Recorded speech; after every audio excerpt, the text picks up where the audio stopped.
Assalamualaikum warahmatullahi wabarakatuh. Anak-anak, hari ini akan membahas tentang Hari ini kita akan bahas soal matematika evaluasi tengah semester ganjil.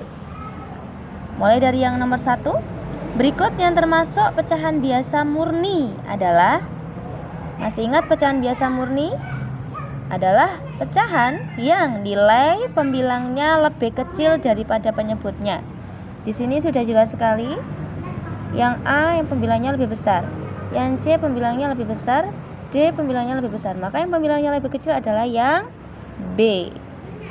Pembilang lebih kecil dari penyebut disebut pecahan biasa murni. Yang kedua, berikut yang termasuk pecahan biasa tak murni. Kalau tidak murni, itu artinya pecahan yang nilai pembilangnya lebih besar. Sudah jelas, jawabannya adalah A. Nomor 3, pecahan 13/12 dapat diubah menjadi, kita disuruh mengubah pecahan biasa ini, pecahan biasa tak murni ini, menjadi pecahan campuran. Kita bisa menggunakan cara porogapit. 13 dibagi 12. 12 dikali berapa yang mendekati 13? Jelas, hanya dikalikan 1. 12 kali 1 berapa? 12. Letakkan di sini. Kemudian anak-anak bisa mengurangi. 3 dikurangi 2, 1. 1 dikurangi 1, 0. Dan tidak perlu ditulis. Maka ini 1 adalah sisa dari pembagian tersebut, dan pembagian ini tidak bisa dilanjutkan lagi. Untuk diubah menjadi pecahan campuran, maka bisa ditulis hasilnya ini, ditulis di sini 1. Kemudian sisanya menjadi penyebut, pembilang, dan pembaginya kita letakkan sebagai penyebut.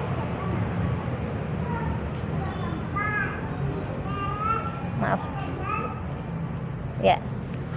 Jadi 13 dibagi 12 adalah 1 per 12. Boleh ditulis ulang. 13 dibagi 12 adalah 1, sisanya 1 per pembaginya 12. Oke. Bisa kita lihat, adakah jawabannya di nomor 3? 1 per 12. Nah, yang B. Oke. Nomor 4. Lambang bilangan 4,07. Ini ya, sudah jelas 4,07. Nomor 5. Pada bilangan 15,218, nilai tempat angka 2 adalah berapa, anak-anak? Ya. Di sini kalau ada angka di belakang koma, pasti ada kata pernya. 2 ini menempati ratusan, karena di belakang koma, maka memiliki nilai tempat per ratusan. Jawabannya adalah B. Yang 1 menempati nilai per puluhan, per 10. Kemudian nomor 8 per satuan. Nomor 6. Bentuk persen dari 1/8. Bentuk persen artinya adalah dikalikan 100. Maka bisa kita hitung 1/8 dikali 100. 100 dibagi 8. Berapa, anak-anak, hasilnya? Berapa hasilnya? Oke, kita coba pakai cara porogapit.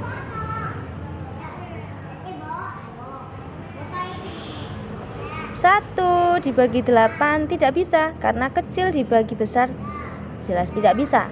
Maka kita ambil 2 angka, 10. 10 dibagi 8 berapa?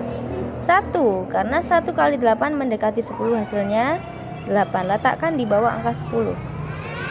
Kemudian kita kurangi, nolnya turun. 10 kurangi 8, 10 kurangi 8 berapa? 2. 20 dibagi 8, 8 kali berapa yang mendekati 20? Kali 3. Maaf. Bu Leli lanjutkan. Selanjutnya nomor 6, bentuk persen dari 1/8. Kalau ada soal bentuk persen, maka anak-anak tinggal mengalihkan pecahan tersebut dengan angka 100. Perhatikan perhitungannya Bu Leli.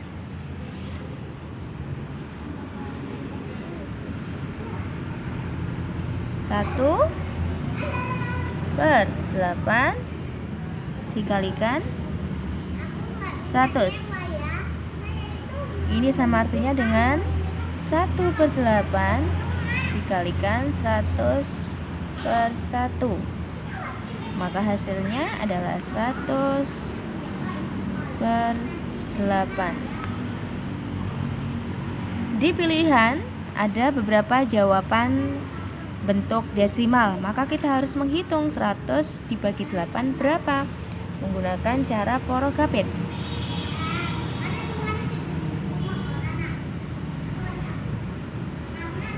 Kita ambil satu angka dulu. Satu angka, 1 dibagi 8 tidak bisa karena 1 nilainya lebih kecil dari 8, maka kita ambil 2 angka. 10 dibagi 8 1, karena 1 kali dikali 8 mendekati 10, yaitu 8. 10 dikali 8 2, ya kan? 2 dibagi 8 tidak bisa anak-anak, maka 0 yang sisa ini kita turunkan. Jadi 20. 20 dibagi 8 berapa? 2. Karena 2 kali 8 hasilnya 16, mendekati 20. Kalau 3 tidak bisa, karena 3 kali 8 melebihi 20, yaitu 24. Maka dikalikan 2, yaitu 16. Kita kurangi. 0 kurangi 6 tidak bisa, pinjam ke sini menjadi 10. 10 dikurangi 6 hasilnya 4. Ya. 1, ini tinggal 1 karena sudah dipinjam. 1 kurangi 1 0, tidak perlu ditulis. 4 dibagi 8 tidak bisa anak-anak. Ya, tidak bisa. Maka kita hadirkan 0 di sini, kasih 0. Kita datangkan 0 karena 0-nya adalah 0 pendatang, maka di sini harus kita beri koma. Ya kan? 40 dibagi 8. 8 kali berapa hasilnya? 40 dikali 5. 5 kali 8 40. Oke, sudah habis. Maka ditemukanlah bahwa 100 bagi 8 adalah 12,5. Atau bisa diartikan bentuk persen dari 1/8 adalah 12,5. Kita cari jawabannya, adakah? Ada di sini. Ya. Kemudian nomor 7. Bentuk desimal dari 2/3. Bu Leli ubah soalnya nomor 7, kita bonuskan. Kita ubah 2/3 ini menjadi soalnya menjadi 2/5. Maka bagaimana cara kita mengubah bentuk desimal 2/5 menjadi bentuk desimal? Maka kalikanlah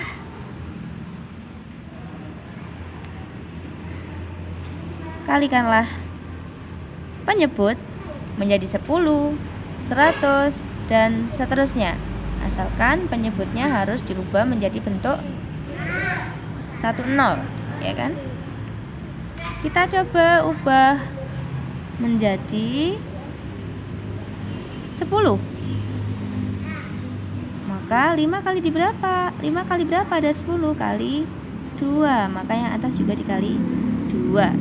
2 kali 2 4. 5 kali 2 10. Maka 4/10 bagaimana anak-anak untuk diubah ke pecahan desimal? 4 ditulis dulu. Penyebutnya adalah 10. 10 mempunyai 0 berapa? 1. maka tinggal mundur 1 langkah. Mundur 1 langkah. Ya. 1, hasilnya adalah 0,4. Oke. Boleh dilanjutkan ke nomor 8. Faktor persekutuan terbesar dari 63 dan 84. Ya. Kita coba pakai tabel.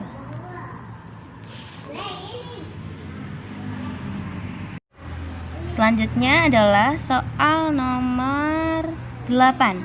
Faktor persekutuan terbesar dari 63 dan 84. Maka itu adalah disuruh mencari FPB. Langkah pertama kita mencari faktor dulu, faktor dari 63 dan 84. Coba perhatikan. Faktor 63. 1 kali 63, 3 kali 21, 7 kali 9, dan tidak ada lagi. Maka faktor dari 63 adalah 1, 3, 7, 9, 21, dan 63. Sedangkan faktor dari 84 adalah 1, 2, 4, 21, 42, 84. Karena angka-angka tersebut adalah angka-angka atau bilangan-bilangan yang bisa membagi habis 84. Kemudian sebelum mencari FPB, kita cari yang sama dulu. Antara faktor 63 dan 84 yang sama berapa saja? 1. Sama ya, di sini juga ada 1. Berapa lagi yang sama? 21. Maka faktor persekutuannya adalah 1 dan 21. Ada lagi? Tidak ada. Maka dari sini bisa kita tentukan bahwa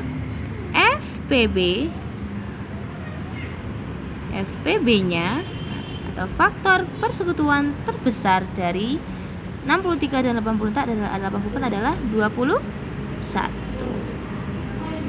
Ya kan? Sudah ada ya jawabannya, 21. Ya. Selanjutnya nomor 9. Bu Yeni membeli 450 kue lapis dan 500 kue donat. Kue-kue itu akan dimasukkan dalam kotak dengan jumlah masing-masing jenis sama banyak. Banyak kotak terbanyak yang diperlukan Bu Yani untuk menyimpan kue tersebut adalah berapa kotak? Kita perhatikan baik-baik soalnya. Banyak kotak terbanyak. Berarti sudah jelas bahwa itu disuruh mencari FPB.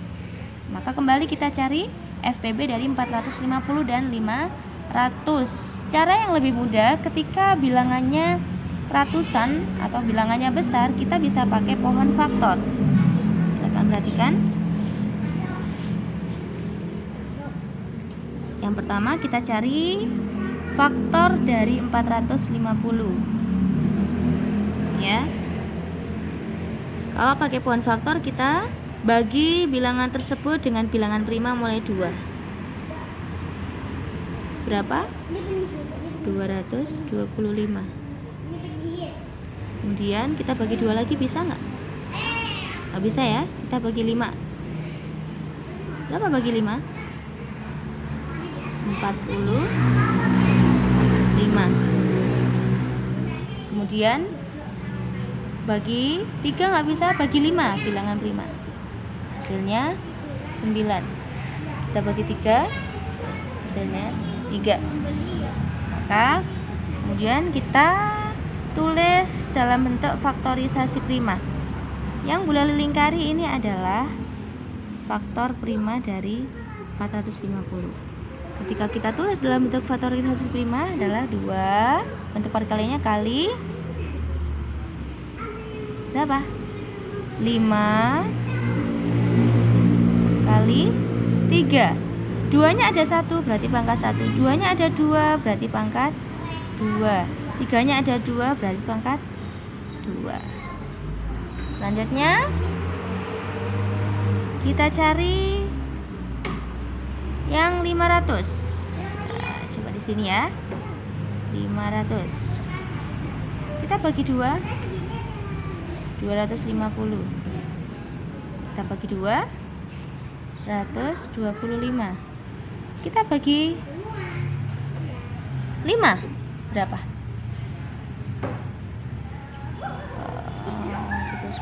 2 berapa? 25 ya. Nah, kita bagi 5. Yang boleh lingkari adalah faktor prima dari 500. Maka ketika kita tulis dalam bentuk faktorisasi prima, bentuk perkalian menjadi 2 pangkat 2 kali 5 pangkat 2. Kita beri kotak faktorisasi primanya. Nah, setelah ditemukan faktorisasi prima, kita sudah langsung bisa mencari FPB. Caranya adalah carilah angka yang sama dari kedua faktorisasi prima ini. Angka berapa saja yang sama? 2 dan 5, betul sekali. Nah, 2 dan 5. 2 dan 5. Maka silakan dikalikan. 2 kali 5. Kemudian kita lihat pangkat terkecil. Yang satu pangkat 2, yang satunya pangkat 1. Maka yang diambil pangkat 1. 5-nya pangkat terkecil. Karena 5-nya pangkatnya sama, maka kita tulis salah satu 5 pangkat 2. Maka FPB-nya adalah 2 kali 5 pangkat 2, 25. 2 kali 25 adalah 50. Maka hasilnya adalah 50. Ya. Nomor 10. Lampu merah menyala 8 menit sekali, sedangkan lampu kuning 12 menit sekali. Kedua lampu menyala bersamaan pada pukul 10. Ya. Kedua lampu akan menyala lagi bersamaan kedua kalinya pukul berapa? Maka kita cari KPK, kelipatan persekutuan terkecil dari 8 dan 12. Anak-anak coba bisa dihitung, hasilnya adalah 24. Maka pukul 10 tinggal anak-anak tambahkan 24 menjadi 10 lebih 24. Baik anak-anak, semoga dengan pembahasan ini anak-anak bisa memahami ya. Nanti kalau ada yang belum mengerti, anak-anak boleh bertanya ke Bu Leli. Terima kasih. Assalamualaikum warahmatullahi wabarakatuh.